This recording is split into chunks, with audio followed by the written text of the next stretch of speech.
Over the past year, I've been on a journey towards a more minimalist lifestyle, and I've made some big changes. I've gotten my house kind of in order, and I've gotten a lot cleaner, and I've simplified my wardrobe and eliminated some bad habits, cut out some spending, but I've also had some struggles, and I want to make sure on this channel that I'm not just showing the highlights and the successes, but I'm actually showing what's really happening, because I think we all face these same struggles as we kind of are on this path.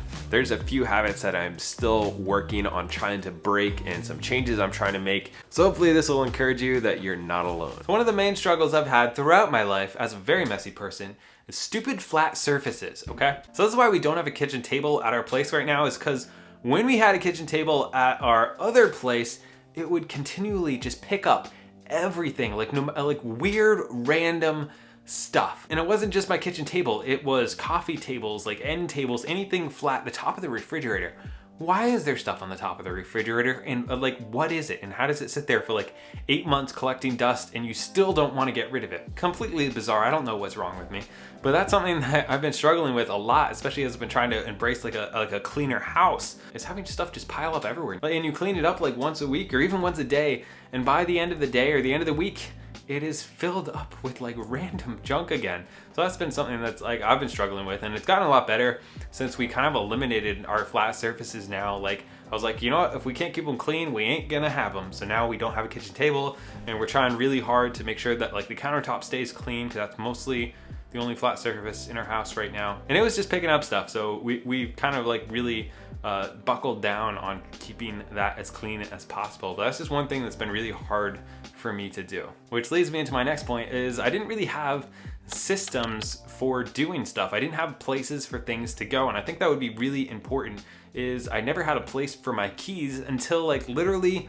I think this year is the first time I've ever had a designated place for my keys to go. Before it was like walk in the house, throw the keys, and then when it's time to go, you look for the keys, but they're never in the same place twice, like never in the same place twice. And I've been late to multiple like appointments and meetings because I could not find my stupid keys. And now I actually have places for those, but it took me far too long to find places for my keys and my wallet and everything else in my house. And now when you're cleaning up your house, like we didn't have places for everything, so you just kind of like move it somewhere else.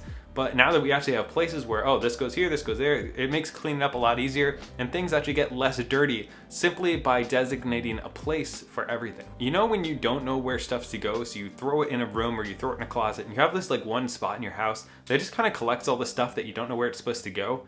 That's what I've been doing digitally. So this is my MacBook right here after editing my last video. So I don't really have a system. There's no rhyme or reason to most of what I'm doing. It's pretty much just dragging everything in, editing, and then clearing it all out to make room for the next one. And also all my files are just kind of all over the place. There's not really a system behind any of them. And I've tried like organizing it before, but I didn't really have a system, which is something I really need to do, is take some time, research a system, and then actually follow it. And what I end up doing is just taking all the documents and everything and putting them into different files, but then I end up with a ton of files. So I put all those into another file, and then I can never find anything. And I'm not great with labeling things or dating them or anything like that. So this is something that I've been struggling with. I've gotten most of the physical stuff figured out after a year now. The digital stuff is still a work in progress, to say the least. Apparently over 75% of you guys are not subscribed. So if saving money and minimalism is something that interests you, please feel free to subscribe and hit the little bell thing.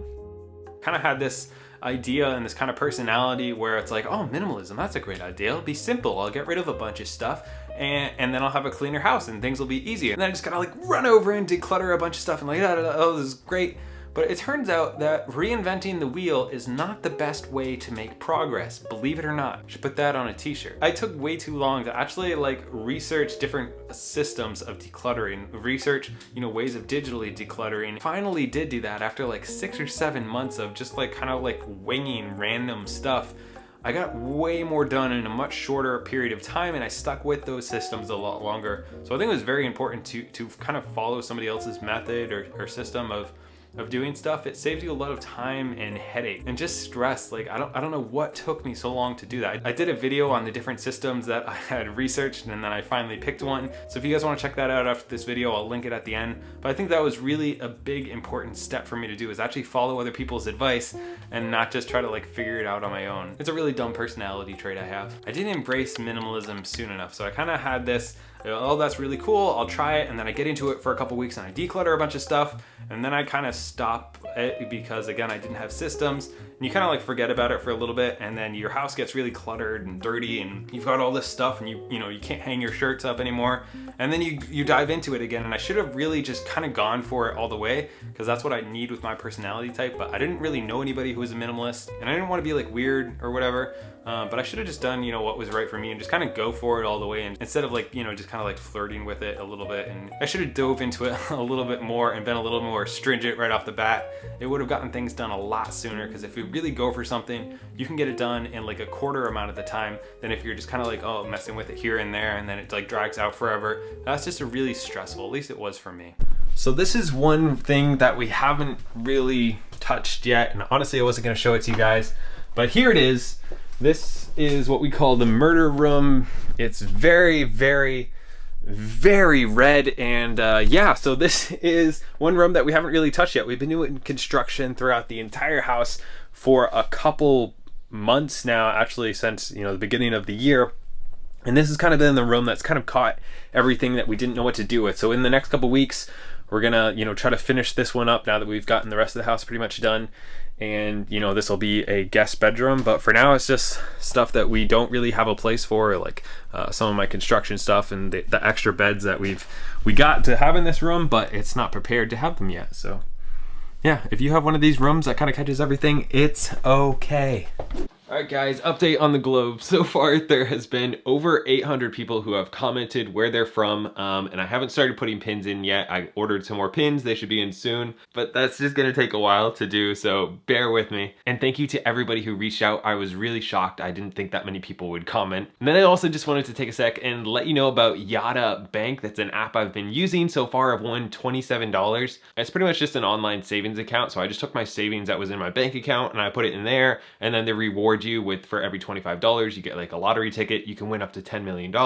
So it just kind of makes saving money fun, and I know you guys love saving money, so if you want to do that, link is in the descriptions. We both get 100 tickets if you use the link. I've been using it for the past few weeks. I've already told all my family and friends, and most of them have already got it, so I'm actually pretty excited about this. I try not to share anything that I'm like not actually doing myself, but this is just something that I wanted to share because it's pretty cool, and I think you guys will enjoy it. So that's it. Thank you guys so much for watching. I really appreciate it, and I have some really epic stuff coming in the next few weeks. It's gonna take a couple weeks to work on this video that I'm working on, but I think you guys will really enjoy it. So if you're not subscribed already, feel free to subscribe, drop a like, all that type of stuff, and I'll see you next